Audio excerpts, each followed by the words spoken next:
ببینین لدرمون که میشه ردی، جفت تو، جفت بغل، جفت عقب. حالا تمرین 2 تا توپ برمیدارم، شما از راست باید به چپ بزنین، شما از چپ به راست. راکت حاضر، پا عقب جلو، مانع وسط پا. 1 توپ میندازم، 2 ضربه، سرو 2. 2 تاش تموم شد چیه؟ تو بغل عقب، صف عوض.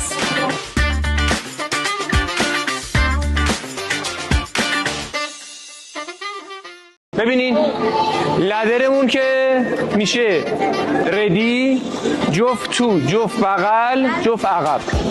حالا تمرین 2 تا توپ برمیدارم، شما از راست باید به چپ بزنین، شما از چپ به راست.